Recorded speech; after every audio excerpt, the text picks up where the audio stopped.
வாடாங்க. என்ன தைரியம் எங்க அக்கா வாடாங்க. என்ன தைரியம் எங்க அக்கா வாடாங்க. என்ன தைரியம் எங்க அக்கா வாடாங்க. என்ன தைரியம் எங்க அக்கா விளையாட்டு என்னதான் கிண்டல் பண்ணாலும் ஒருத்தரை சிரிக்க வைக்கிறதுங்கிறது உண்மையிலேயே ரொம்ப கஷ்டமான வேலை தான். நிறைய கத்துக்கங்க, நிறைய கத்துக்கங்க, நிறைய மேடைகள்ல வாங்க. வாழ்த்துக்கள் தம்பி. விளையாட்டு என்னதான் கிண்டல் பண்ணாலும் ஒருத்தரை சிரிக்க வைக்கிறதுங்கிறது உண்மையிலேயே ரொம்ப கஷ்டமான வேலை தான். நிறைய கத்துக்கங்க, நிறைய கத்துக்கங்க, நிறைய மேடைகள்ல வாங்க. வாழ்த்துக்கள் தம்பி. விளையாட்டு என்னதான் கிண்டல் பண்ணாலும் ஒருத்தரை சிரிக்க வைக்கிறதுங்கிறது உண்மையிலேயே ரொம்ப கஷ்டமான வேலை தான். நிறைய கத்துக்கங்க, நிறைய கத்துக்கங்க, நிறைய மேடைகள்ல வாங்க. வாழ்த்துக்கள் தம்பி. மகளிர் எதிர உங்களை உங்க தோல் மேல கை போட்டு அக்கா அப்படின்னு சொல்லி கூப்பிடுறாரு. இதுல உங்களுக்கு உடன்பாடு உங்களுக்கு இல்லைன்னா நீங்க அங்கவே கூட நீங்க சொல்லிருக்கலாம். நீங்க என்ன பண்ணிருக்கிறீங்க, அக்காவா கொக்காவா கை போட்டு தான் பேசுவே அப்படின்லாம் நீங்க பேசுறீங்க. ரெண்டாவது கடைசியில ஒருத்தருக்கு சிரிக்க வைக்கிறதுன்றது பெரிய விஷயம். எப்படி சொல்றது, சிரிக்க வைக்கிறது பெரிய விஷயம். அது உங்க வாயால நீங்களே சொல்றீங்க.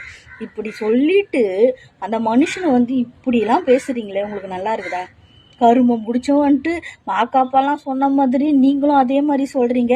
அப்போ என்ன சொல்லியிருக்கிறீங்க நீங்க அந்த இதுல ஆடியோல என்ன பேசியிருக்கீங்க, அவன் கருமம் பிடிச்சவன். எப்படி நீங்க கருமம் பிடிச்சவன்னு எப்படி சொல்லலாம் ஒரு மனுஷனை? நான் தெரியாம தான் கேட்கறேன். எப்படி சொல்வீங்க ஒரு மனுஷனை கருமம் முடிச்சவன் எப்படி சொல்வீங்க? ஏன் சொல்றீங்க அந்த மாதிரி வார்த்தை எதுக்கு யூஸ் பண்றீங்க? அப்போ எனக்கு பிரச்சனைன்னு வரும்போது அந்த இடத்துல பிரச்சனை இதுதான் நடந்துச்சு. இதுல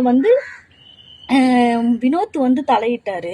வினோத் தலையிட்ட பிறகுதான் இந்த மாதிரிலாம் சண்டைங்க வந்துச்சு அவங்களுக்குள்ள அப்படின்னு சொல்றீங்க. ரெண்டாவது நான் சொல்றீங்க, எனக்கு மாக்காப்பா முக்கியமா இல்ல இவரு முக்கியமான்னு கேக்குறீங்க. அப்போ ஏதாச்சும் எந்த தப்பு செஞ்சாலும் அதை தப்பு செய்யாதவங்க ஒருத்தவங்க மேல போடுறதுக்காக அப்ப தப்பு செய்யறவங்களும் நீங்க காப்பாத்துவீங்க. அப்படித்தானே சொல்றீங்க. இப்போ எனக்கு மாக்காப்பா முக்கியம், எனக்கு திவாகர் அந்த அளவுக்கு முக்கியம் இல்லை அப்படின்னு சொல்றீங்க. அதனால நீங்க என்ன பொய் வேணாலும் பேசலாம் அவர் மேல.